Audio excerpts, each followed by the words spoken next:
Le juge mage Simon, s'il ne possède pas de rue à son nom, n'en demeure pas moins un personnage marquant du XVIIIe siècle annécien. Magistrat, il préside le tribunal d'Annecy. Et c'est l'évocation qu'en fait Jean-Jacques Rousseau dans le livre 4 des Confessions qui nous le rend familier.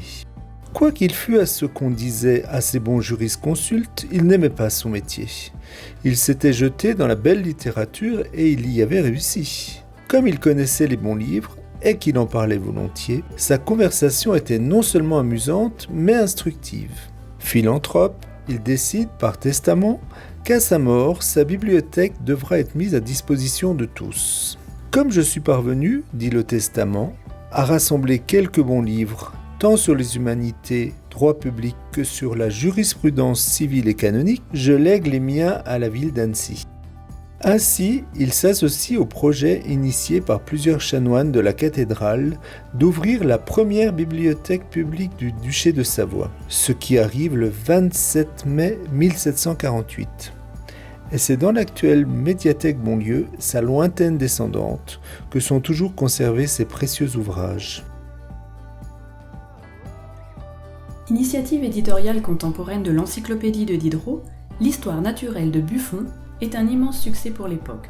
20 000 exemplaires des 3 premiers volumes vendus dès sa parution. La médiathèque Bonlieu en possède l'édition originale et c'est dans le volume 8 que se cache la marmotte. Jacques de Sèvres a dessiné le modèle utile à la gravure. Il avait déjà produit un très beau dessin de la marmotte des steppes, le Bobac, qu'il semble avoir repris trait pour représenter notre marmotte commune.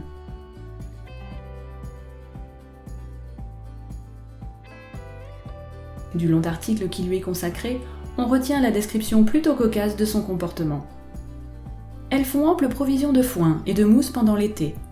On assure que cela se fait à travaux communs, que les unes coupent les herbes, que d'autres les ramassent, et que tour à tour, elles servent de voiture pour les transporter au gîte.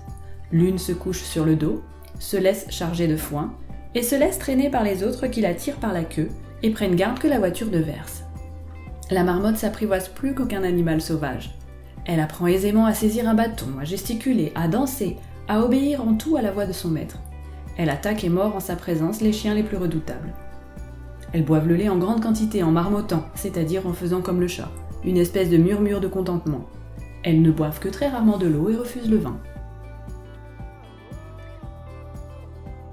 Marc Leroux, biologiste et archéologue, fut longtemps conservateur du musée-bibliothèque d'Annecy. Pour illustrer un de ses articles sur la flore alpestre, il fait le choix d'une aquarelle de George Flamwell. Ce peintre britannique de portraits, de fleurs mais aussi d'affiches touristiques séjourna en Suisse et parcourut les massifs alpins pour exercer son art. Il était l'ami du grand botaniste paysagiste vaudois Henri Corrévon, à qui nous devons des ouvrages de référence sur les plantes et fleurs de montagne. Nous lui devons aussi le parc floraire de Chênebourg près de Genève. Dans la foulée des succès de librairie de Corrévon, Flamwell se lance dans la publication d'un livre au charme suranné intitulé « Sur l'Alpe fleurie, promenade poétique et philosophique dans les Alpes ». Y sont rassemblées les plus belles gouaches et aquarelles de paysages que lui inspirèrent nos pentes montagneuses en été.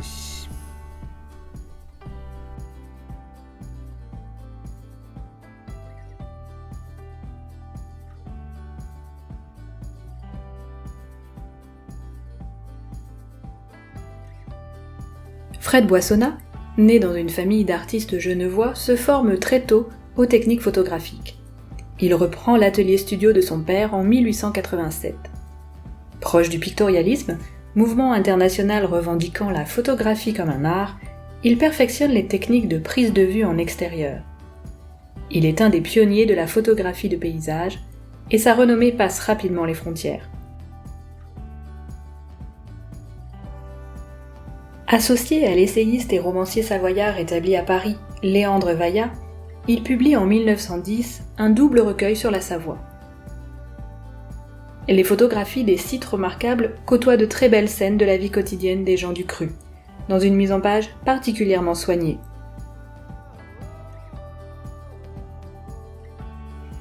Plus de 100 ans après, ce travail a désormais une valeur patrimoniale et ethnologique de premier plan.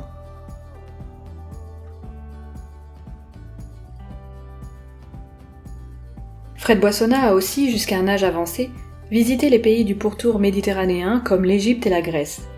Ces clichés ont illustré des nombreux livres de voyage et encore récemment, Sylvain Tesson en a choisi certains pour son livre « Un été avec Homère ». Projet fou s'il en est. C'est un entrepreneur de travaux publics, Saturnin Favre, qui lance dans les années 1890 l'idée d'une ligne de tramway souterraine reliant les Ouches au sommet du Mont Blanc.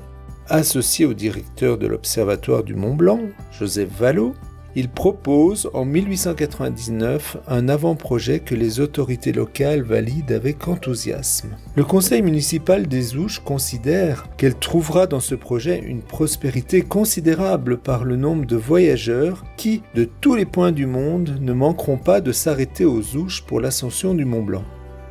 Le conseiller général Berthet, quant à lui, compte sur les visiteurs qu'attirent nos merveilles alpestres et qui viendraient en foule admirer le chemin de fer de montagne le plus hardi jamais conçu. Son collègue Chautemps renchérit en clamant « Le projet qui nous est présenté est des plus grandioses. Il sera l'une des merveilles du monde. » Malgré cet engouement, des considérations politiques auront raison du projet et c'est un autre parcours que l'on choisit, au départ du Fayet celui-ci.